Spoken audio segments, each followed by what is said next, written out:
আমি এই ভিডিওটা নিয়ে কথা বলার কোনো উদ্দেশ্য ছিল না, লক্ষ্য ছিল না। কালকে একটা ইনফরমেশন পাইলাম, যে ইনফরমেশনটা হলো এমন, পারভেজ যে মারা গেছে, যেই ছেলেটি, সেই ছেলেটি কি আসলে কি খারাপ ছিল, কি ভদ্র ছিল, কোন দল করতো কি করতো না, সে সম্বন্ধে মোটামুটি আমি একটা আইডিয়া পাইছি। প্রাইম এশিয়াতে আমার এক কাছের ছোট ভাই পড়াশোনা করে। সো সে আমাকে বলল, ভাই ছেলেটা আসলে অনেক ভালো। ছেলেটা গত বছরেও ছেলেটা মানে রানার্স আপ হয়েছে ফুটবল ম্যাচে। ধরেন আপনি একটা ছেলে রানার্স আপ হয়, তার দলে যদি সে খেলে, সে যদি বুঝতে পারে যে আহ, মানে এত ভালো একটা ছেলে যে খেলাধুলা নিয়ে ব্যস্ত, তার প্রতি নারী আসা তো আর দরকার নাই। খেলাধুলাতে যা আছে তার তো নারীর কথা চিন্তা করার সময় থাকে না। খেলাধুলা যারা থাকে, আমরা যারা খেলাধুলা করি আপনারা বুঝেন। সো এটা একটা কথা। আর একটা কথা হলো, এই পারভেজ দেখতে কিন্তু আসলেই একবারে খারাপ, কালা কুচকুচ্চা, তারপরে নোয়াখাইল্লা বা বলেন বরিশাল্লা বলেন, বাটপার সিটার। আই হোপ সো বাটপার সিটার, এটা পার্সোনাল ব্যাপার, কিন্তু দেখতে কিন্তু কালার মতো লাগে না। দাঁত একটা উষা, দাঁত একটা নিচা, দাঁত একটা বাঙ্গা, কোনো জায়গায় কোনো সমস্যা আছে এমনটা মনে হয় না।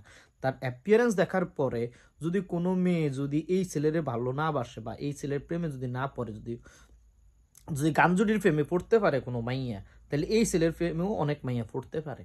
ঠিক আছে, এইটা হলো একটা কথা। এখন আমার প্রশ্ন হলো, যেই মাইয়া দুইজনে এই ছেলেকে বলছে যে হাসছে, আরে তোগো মতো কুৎসিত চরিত্রের নারী, তোদের মতো কুৎসিত চেহারার নারী রে আমার মনে হয় না পারভেজ দামও দেয়। পারভেজ মনে হয় দামও দিছে, আমার মনে হয় না। কারণ ওর যে চেহারা, ওই যে ছেলের যে চেহারা, এই চেহারা যদি ও যদি কোনো না দাঁড়ায়, কোনো জায়গায় দাঁড়ায়, কিছু হোক আর না হোক, একটা শর্ট ফিল্ম করতে গেলেও এরকম একটা ছেলেকে নিলেও ওই শর্ট ফিল্মটাও হিট হবে বেটা। তোগো মতো কুৎসিত নারী, তোদের চেহারার ভিতরে মনে হয় কুত্তামুতি দিব, কুত্তামুতি দিব, আবারও বলতেছি তোদের চেহারার উপর কুত্তামুতি দিব। তারপরেও একটা কথা মনে রাখবি, তারপরেও তোরা মনে রাখবি, তোরা খুনি। আর তোরা খুনি, তোরা এখন কি ক্ষমা চাইতেছস বলে ফেসবুকে ক্ষমা চাইতেছস, তো করে ক্ষমা করা আর পুরো বাংলাদেশের নারী মানে ওই যে খুনিদেরকে ক্ষমা করা সমান। তোর তোদের এই আচরণের কারণে তোদেরকে তো বিয়ে করবে না মানুষ, বুঝছস না? তোরা এই ইপটিজিং এর কথা কয়ে ইপটিজিং কথা তুমি কইছস। সো আমার কাছে মনে হয় এই ভিডিও নিয়ে আমি ভিডিও করা উচিত ছিল না, তারপরে ভিডিওটা বানাইছি।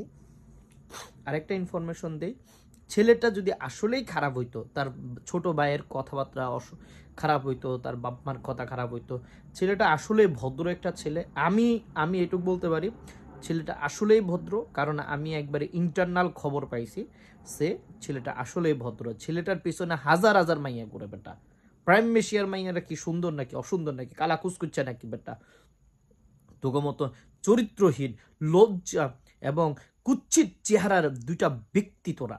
এই দুইটা মেয়ে হলো কুচ্ছিত চেহারার দুইটা নারী। এই নারীদের জন্য আজকে পুরুষে ধ্বংস। সো এই নারীদেরকে বিয়ে করা আপনাদের জন্য হারাম, আমি মনে করি হারাম হারাম হারাম।